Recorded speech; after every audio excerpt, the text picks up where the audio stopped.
May malubhang karamdaman sa pag-iisip ang bata, isang uri ng gender dysphoria, at libang na libang siyang saksakin ng karayom ang mga tao. Para magamot ang sakit ng anak, naghanap ang mayamang ina ng isang kilalang manggagamot at nagbayad ng malaking halaga. Matapos matukoy ang pinagmulan ng trauma, naglagyan ng manggagamot ng isang patak ng hallucinogen sa baso ng bata.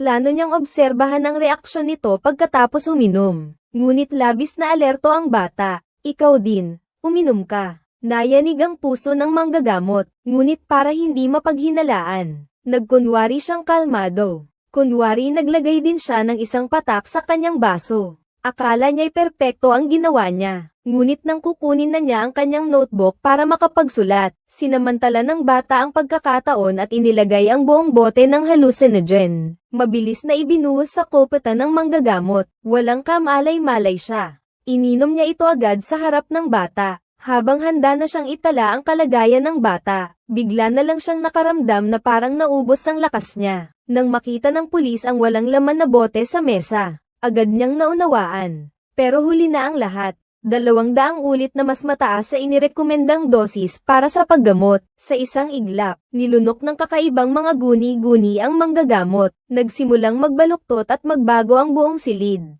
Parang lalabas na ang kaluluwa niya. Hindi niya alam kung gaano katagal. Biglang sumigaw ang batang may sirang pag-iisip. Isinumbong na ninakaw lang daw ng Diyos ang braso niya. Mabilis siyang tumakbo palabas para habulin. Nang siya'y bumalik, duguan ng buong katawan at may dalang 2 putol na braso. Dumiretso siya sa manggagamot. Itatahi natin ito sa akin. Di pa man natatapos magsalita, pinutol na niya ang sarili niyang mga braso, at pinilit ang manggagamot na tahiin ang mga brasong dala niya. Habang tinatahi ang sugat, patuloy na tumatawa ng malakas ang bata. Kaya naman natakot at tumakas ang manggagamot. Maya-maya lang, naka-infect ang sugat ng bata kaya naputulan siya ng 2 paa. Dahil sa masamang balitang ito, gusto ng mayamang babae na kainin ang laman at dugo ng bata. Agad siyang nagbayad ng malaking halaga para magpatay ng manggagamot. Ang isang manggagamot na tumakas, nagtago sa ilalim ng ibang pangalan, at nagtayo ng isang ospital ng mga may sakit sa pag-iisip sa North California. Para makatakas sa mabibigat na responsibilidad ng buhay. Araw-araw siyang nagpapakalunod sa mga nakalululong na gas, para pansamantalang mawala ang kanyang mga problema sa pamamagitan ng pagpapakalma sa sarili. Kahit sa mga importanteng okasyon, ay ayaw niyang magpa-picture, para hindi siya mapag-interese ng mga mayayamang babae. Sa likod ng magandang anyo ng ospital na ito para sa mga may sakit sa pag-iisip, ay nagkukubli ang mga karumal-dumal na gawain. Sa isang babaeng lesbian na itinuturing nilang wala ng pag-asa, ipinag-utos ng head nurse na ibilanggo siya sa isang bathtub na may 50 degrees na tubig.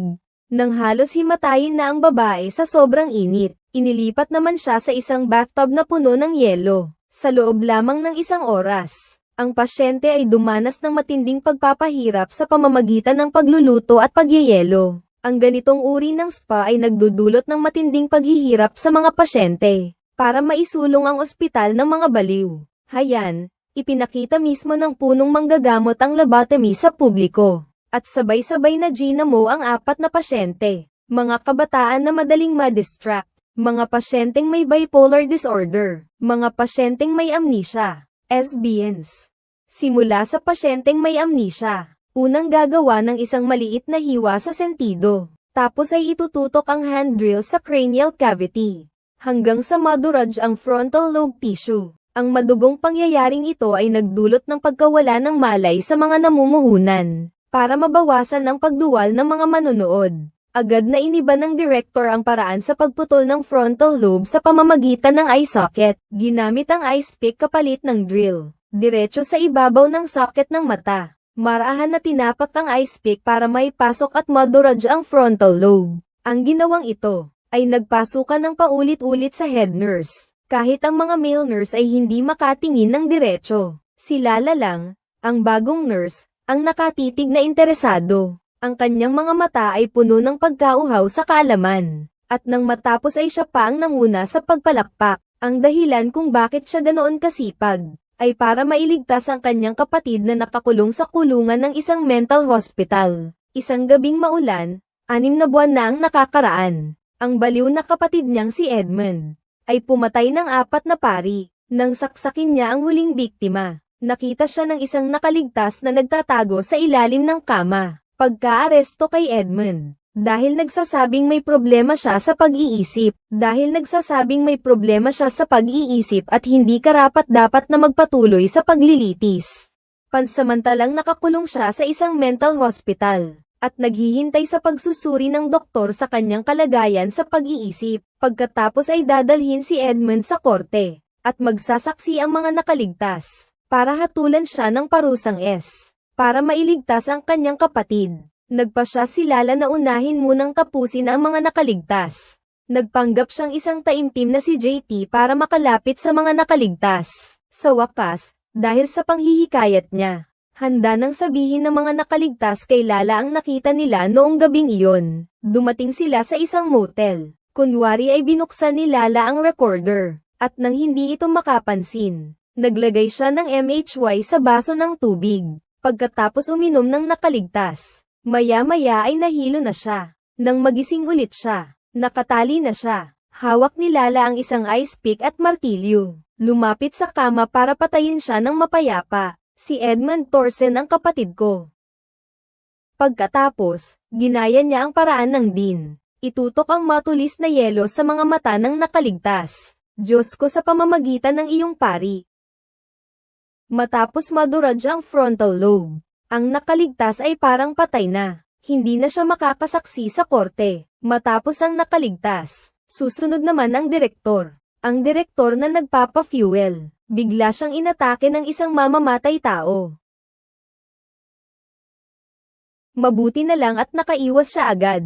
Samantala, habang papalit ang mamamatay tao ng ZD, pinaandar na ng Dean ang sasakyan. Binilisan niya ang pagmamaneho, at mabilis na umalis habang hawak ang baril ng gasolina. Pinagmasdan niya ang Dean na palayo ng palayo. Agad na hinabol siya ng mamamatay tao gamit ang kanyang sasakyan. Ngunit huli na nga pala, ang killer na bumalik sa hotel, ay nakasalubong si Lala. Pagkatapos ng kanilang pagsasama, nais ni Lala na magpalipas ng gabi si killer. Ngunit tinanggihan siya nito dahil sa kanyang misyon. Dapat ba nating gawin to palagi?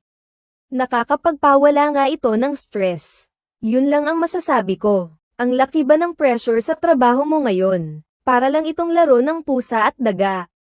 Hinahanap ko ang isang nakakainis na Pilipino. Pagkasabi niya niyan, agad na naunawaan ni Lala na ang Dean pala ang target. Takot na tumakas pabalik sa ospital ang Dean. At nakaramdam pa rin ng takot nang makita ang mga basag na salamin. Maya-maya lang, nahanap ni Lala ang Dean, sa pamamagitan ng pag-eniaya sa kanya sa hapunan, para malaman ang sikretong itinatago ng Dean. Pagkatapos ay umalis silang dalawa sakay ng kotse. Dumating sila sa restaurant, diretsahan si Lala.